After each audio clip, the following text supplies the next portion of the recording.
Welcome to our channel. నిరుద్యోగ అభ్యర్థులకి అఫీషియల్గా గవర్నమెంట్కి సంబంధించినటువంటి యూనివర్సిటీ ఉంటుంది కదా. సో అందులో మనకి ఖాళీగా ఉన్నటువంటి భారీ సంఖ్యలో మల్టీ టాస్కింగ్ స్టాఫ్ అలాగే క్లర్క్ ఉద్యోగాలకి ఒక సూపర్బ్ నోటిఫికేషన్ అయితే వచ్చింది. మనకి చాలా ఎక్కువ సంఖ్యలో వేకెన్సీస్ అయితే ఉన్నాయి. అన్ని క్యాస్ట్ల వరకు వేకెన్సీస్ ఉన్నాయి. జస్ట్ మీరు 10th పాస్ అయితే ఈ జాబ్స్కి అప్లై చేయొచ్చు. ఎటువంటి ఎక్స్పీరియన్స్ ఏమీ ఉండాల్సినటువంటి అవసరం లేదు. చాలా అంటే చాలా తక్కువ కాంపిటీషన్తో మీరు గవర్నమెంట్ జాబ్ అయితే కొట్టచ్చు. చాలా మంచి సాలరీ కూడా ప్రొవైడ్ చేస్తున్నారు. ఎటువంటి ఎక్స్పీరియన్స్ కూడా అవసరం లేదు కాబట్టి సో వీడియోలో మీకు అన్ని డీటెయిల్స్ని క్లియర్గా చెప్తాను. ఎలా అప్లై చేయాలి, మనకి సెలక్షన్ ఎలా ఉంటుంది అంతా కూడా. సో కాబట్టి వీడియోని కంప్లీట్గా చూసే ప్రయత్నం చేయండి. ఒక చిన్న రిక్వెస్ట్ వీడియోలోకి వెళ్ళే ముందు, సో చాలామంది చూస్తున్నారు కానీ వీడియోని లైక్ చేయట్లేదు. మీరు ఇచ్చేటువంటి ఒక చిన్న లైక్ మాకు ఎంతో ఎంకరేజ్మెంట్ అండ్ సపోర్ట్గా ఉంటుంది. సో కాబట్టి ప్రతి ఒక్కరు కూడా చూస్తున్నారు కదా, ఇప్పుడే వీడియోని లైక్ చేయండి. ఛానల్ని ఫస్ట్ టైం చూస్తున్న వాళ్ళు సబ్స్క్రైబ్ చేసుకుని చూడండి. ఒక చిన్న అప్డేట్, రైల్వే శాఖ నుంచి అఫీషియల్గా టెక్నీషియన్స్ ఉద్యోగాలకి 6000కి పైగా వేకెన్సీస్తో నోటిఫికేషన్ రిలీజ్ అయింది. ఆల్రెడీ ఈ జాబ్స్కి సంబంధించి మన ఛానల్లో నోటిఫికేషన్ అలాగే అప్లికేషన్ ప్రాసెస్కి సంబంధించి వీడియో అయితే అప్లోడ్ చేశాను. ఇంకా చూడని వారు ఇక్కడ మీకు పైన కార్డ్స్లో లింక్ ఇస్తున్నాను. ప్రతి ఒక్కరు కూడా చూసేసి వెంటనే ఆన్లైన్లో అప్లై చేసుకోండి. ఇక్కడ మనము డీటెయిల్స్లోకి అయితే వెళ్ళిపోతాం. గాయస్, ఇక్కడ నోటిఫికేషన్ డీటెయిల్స్లోకి వెళ్ళినట్లయితే గవర్నమెంట్ ఆఫ్ ఇండియా కింద పనిచేసినటువంటి కేంద్ర ప్రభుత్వ యూనివర్సిటీలో ఈ యొక్క ఎంటీఎస్ అండ్ అలాగే క్లర్క్ లెవెల్ ఉద్యోగాలకి రిక్రూట్మెంట్ అనేది చేస్తున్నారు. ఇక్కడ మీరు వేకెన్సీస్ అనేవి చెక్ చేసుకోవచ్చు. ఇక్కడ సీరియల్ నెంబర్ 5 చూడండి, మల్టీ టాస్కింగ్ స్టాఫ్ ఎంటీఎస్. ఎన్ని వేకెన్సీస్ ఉన్నాయి? 60 వేకెన్సీస్ అయితే ఉన్నాయి. ప్రతి కేటగిరీ వాళ్ళకి వేకెన్సీస్ అనేవి కేటాయించారు. అలాగే పీడబ్ల్యూడీ క్యాండిడేట్స్కి సంబంధించి కూడా వేకెన్సీస్ అనేవి ఉన్నాయి. ఈ జాబ్స్కి ఎసెన్షియల్ క్వాలిఫికేషన్ అంటే ఎసెన్షియల్ అంటే ఏంటి అంటే తప్పనిసరిగా ఉండాల్సినటువంటి క్వాలిఫికేషన్ అనమాట. ఏముండాలి అంటే 10th పాస్ అనేది సరిపోతుంది. లేదు అంటే మీరు ఐటీఐ పాస్ అని కూడా ఎలిజిబుల్ అనమాట. అంటే మీరు జస్ట్ 10th పాస్ అయితే ఈ నోటిఫికేషన్కి సంబంధించి ఎంటీఎస్ జాబ్కి అప్లై చేసుకోవచ్చు. మీరు ఇంటర్ పాస్ అయినా, డిప్లొమా చదివినా, ఐటీఐ చదివినా, డిగ్రీ పాస్ అయినా, పీజీ చేసినా ఏది ఉన్నా పర్వాలేదనమాట. ఈ డిజైరబుల్ అని చెప్పేసి ఇచ్చారు కదా, ఇది మనకి మ్యాండేటరీ అయితే కాదు, ఎసెన్షియల్ ఉంటే సరిపోతుంది. ఏజ్ లిమిట్ కూడా చూడండి, 40 years వరకు కూడా ఛాన్స్ కల్పిస్తున్నారు. సో ఇది గ్రేట్ అని చెప్పుకోవచ్చు. ఎందుకంటే చాలా నోటిఫికేషన్స్లో 27, 30 years వరకు మాత్రమే ఛాన్స్ కల్పిస్తారు. ఇక్కడ 40 years వరకు ఛాన్స్ ఉంది కాబట్టి బెస్ట్ ఆప్షన్ అని చెప్పుకోవచ్చు. అలాగే మనకి ఇక్కడ చూడండి క్లర్క్ ఉద్యోగాలు. సో లోయర్ డివిజన్ క్లర్క్కి సంబంధించి కూడా 60 వేకెన్సీస్ ఉన్నాయి. అన్ని క్యాస్ట్ల వరకు వేకెన్సీస్ కేటాయించారు. అయితే మీకు ఎంటీఎస్ జాబ్కి సాలరీ చెప్పడం మర్చిపోయాను కదా. సో ఎంటీఎస్ జాబ్స్కి మీకు పే లెవెల్ 1 ప్రకారం అన్ని అలవెన్సెస్ కలుపుకుంటే 30,000కి పైగానే సాలరీ ఉంటుంది ఎంటీఎస్కి అయితే. కానీ ఇక్కడ లోయర్ డివిజన్ క్లర్క్ ఉన్నాయి కదా, సో వీటికి ఏంటి అంటే పే లెవెల్ 2 ప్రకారం 45,000కి పైగానే ఉంటుంది. ప్లస్ అలవెన్సెస్ వస్తాయి. అలవెన్సెస్ దాదాపుగా దీనికంటే డబుల్ ఉంటుంది. అయితే ఇక క్లర్క్ ఉద్యోగాలకి క్వాలిఫికేషన్ మాత్రం డిగ్రీ అనేది పాస్ అయి ఉండాలి. ఎనీ రికగ్నైజ్డ్ యూనివర్సిటీ అని చెప్పేసి ఇచ్చారు. అండ్ అలాగే మీరు ఏ విభాగంలో డిగ్రీ పాస్ అయినా ఎలిజిబులే. టైపింగ్ వచ్చేసి ఇంగ్లీష్కి సంబంధించి 35 words per minute typing skills ఉండాలి. కంప్యూటర్కి సంబంధించి నాలెడ్జ్ ఉండాలి. డిజైరబుల్ అనేది వదిలేయండి.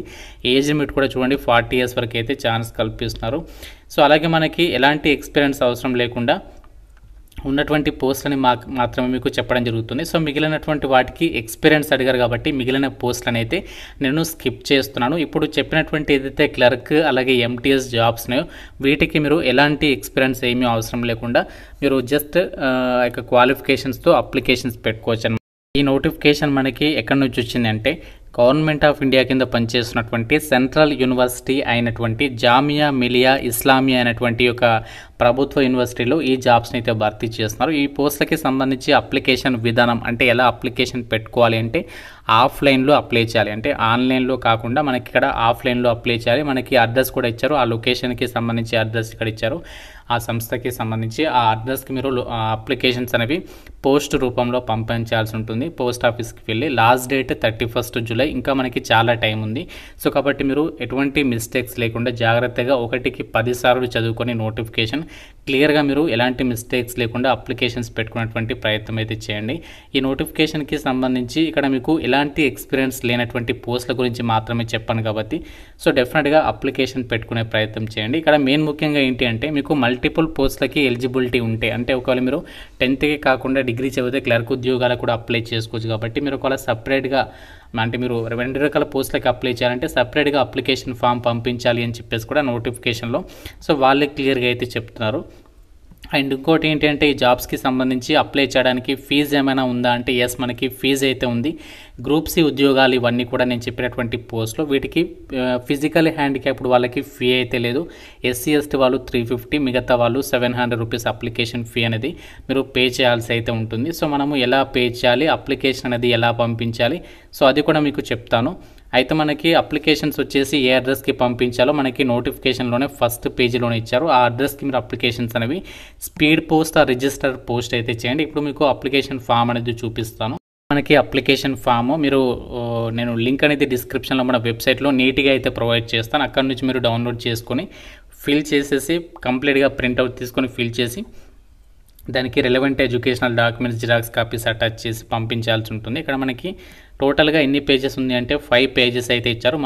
అన్ని పేజెస్ కూడా మీరు ప్రింట్అవుట్ అయితే తీసుకోవాలి. సో తీసుకొసి జాగ్రత్తగా ఫిల్ చేయండి. ఒక 2 రోజులు టైం తీసుకోండి, ప్రాబ్లం లేదు. మెల్లగా జాగ్రత్తగా పిన్ టు పిన్ అంతా కూడా చెక్ చేసుకొని అప్లికేషన్ ఫామ్లో మీ డీటెయిల్స్ అన్ని కూడా ఫిల్ చేయండి. ఇక్కడ మీరు సెకండ్ పేజీలో మీ ఫోటోగ్రాఫ్ అనేది అతికించాలి. ఇక్కడ ఆఫీస్ యూజ్ అని చెప్పేసి ఉంది కదా, ఇది మీరు ఏం కూడా టచ్ చేయొద్దు, వాళ్ళే రాస్తారనమాట. సో మిగతా డీటెయిల్స్ అన్ని కూడా కంప్లీట్గా అయితే రాసేసి అప్లికేషన్ ఫామ్తో పాటు మీ డాక్యుమెంట్స్ అన్ని కూడా అటాచ్ చేసేసి నేను చెప్పినటువంటి అడ్రస్ ఉంది కదా టాప్లో నోటిఫికేషన్ ఫస్ట్ పేజ్లో, ఆ అడ్రస్కి అయితే అప్లికేషన్స్ పంపించాలి. అప్లికేషన్ ఫీజు అనేది ఎలా కట్టాలి అంటే మీరు ఆన్లైన్లోనే కట్టచ్చు. లైక్ మీరు ఫోన్పే త్రూ కానీ నెఫ్ట్ రూపంలో ఇక్కడ మనకి ఆ సంస్థకి సంబంధించి బ్యాంక్ డీటెయిల్స్ అయితే ఇచ్చారు. సో వాళ్ళ పేరు మీద మీరు అక్కడ అమౌంట్ అనేది పే చేయాలి. మీకు ఏమైనా డౌట్స్ ఉంటే ఇక్కడ కాంటాక్ట్ నెంబర్ కూడా ఇచ్చారు, వాళ్ళని కాంటాక్ట్ అవ్వచ్చు అనమాట. సో ఇది మనకి సెంట్రల్ యూనివర్సిటీ, మీరు ఎలాంటి టెన్షన్ పడాల్సినటువంటి అవసరం లేదు. ఇది మనకి 100% అఫీషియల్ నోటిఫికేషన్ అనమాట. అయితే ఈ జాబ్స్కి మనకి సెలక్షన్ ఎలా చేస్తారు, ఎంపిక విధానం అనేది ఏ విధంగా ఉంటుంది అంటే ఇక్కడ ఈ రిక్రూట్మెంట్కి ఎవరైతే అప్లికేషన్స్ పెడతారో సో ఫస్ట్ అప్లికేషన్స్ని అయితే షార్ట్ లిస్ట్ అయితే చేస్తారు. సో షార్ట్ లిస్టెడ్ క్యాండిడేట్స్కి రిటర్న్ టెస్ట్ పెడతారు. దాని తర్వాత పోస్ట్లను బట్టి స్కిల్ టెస్ట్, దాని తర్వాత డైరెక్ట్గా డాక్యుమెంట్ వెరిఫికేషన్ చేసి ఒక వేకెన్సీస్కి ఎంపిక చేస్తారు. ఎంటీఎస్ ఉద్యోగాలకైతే ఒకటే ఎగ్జామ్ ఉంటుంది. ఏం క్వశ్చన్స్ అడుగుతారు ఎగ్జామినేషన్లో అంటే నార్మల్గా general intelligence, reasoning, quant, general English ఈ టాపిక్స్ మీద మనకి ఎగ్జామ్ అనేది ఉంటుంది. 2 రకాల పోస్టులకు కూడా 10th క్లాస్ లెవెల్లో ఎంటీఎస్కి, క్లర్క్ లెవెల్లో ఆ యొక్క ఇంటర్మీడియట్ లెవెల్లో క్లర్క్ ఉద్యోగాలకి ఆ యొక్క సెలక్షన్ ప్రాసెస్కి సంబంధించి ఎగ్జామినేషన్ అనేది ఉంటుంది. సో ఇక సెంట్రల్ యూనివర్సిటీ మనకి ఎక్కడ ఉంది అంటే ఢిల్లీలో ఉంది. కాకపోతే ఇది మనకి చాలా ఫేమస్ యూనివర్సిటీ, చాలా పెద్ద యూనివర్సిటీ. సో ఎందుకు కాంపిటీషన్ తక్కువగా ఉంటుంది అంటే చాలామంది బాగా లాంగ్ కదా ఇది, సో ఆ నోటిఫికేషన్ మాకెందుకు చెప్తున్నావు బ్రో అని చెప్పేసి కూడా కొందరు కామెంట్ రూపంలో అడగొచ్చినాను. కాకుండా ఇక్కడ వేకెన్సీస్ ఎక్కువగా ఉన్నాయి, కాంపిటీషన్ తక్కువగా ఉంటుంది. అండ్ ఇంకోటి ఏంటంటే ఇవన్నీ కూడా ఏదో టెంపరీ జాబ్స్ కాదు, అన్నీ కూడా పర్మనెంట్ సెంట్రల్ గవర్నమెంట్ జాబ్స్ కాబట్టి మరి మీకు చెప్తున్నాను. సో ఇలా ఏ చిన్న ఆపర్చునిటీ వచ్చినా కూడా మీరు యూటిలైజ్ చేసుకుంటారని చెప్పేసి ఉద్దేశంతోనే మీకు ఏ చిన్న ఆపర్చునిటీ వచ్చినా మన ఇండియన్ సిటిజన్స్ అందరూ అప్లై చేసినటువంటి నోటిఫికేషన్స్ని మీకు అందిస్తున్నాను. సో ఇంట్రెస్ట్ ఉన్న వాళ్ళు ఈ నోటిఫికేషన్కి సంబంధించి డీటెయిల్స్ అన్ని చెక్ చేసుకొని అప్లికేషన్ ఫామ్ ఫిల్ చేసి పంపించేసేసేయండి. మన డౌట్స్ ఉంటే నాకు కామెంట్ రూపంలో అడగండి. ప్రతి ఒక్కరు కూడా లైక్ చేసి ఒక వీడియోని మీ ఫ్రెండ్స్కి అయితే షేర్ చేయండి. ఛానల్ని సబ్స్క్రైబ్ చేసుకోండి. Thank you so much guys.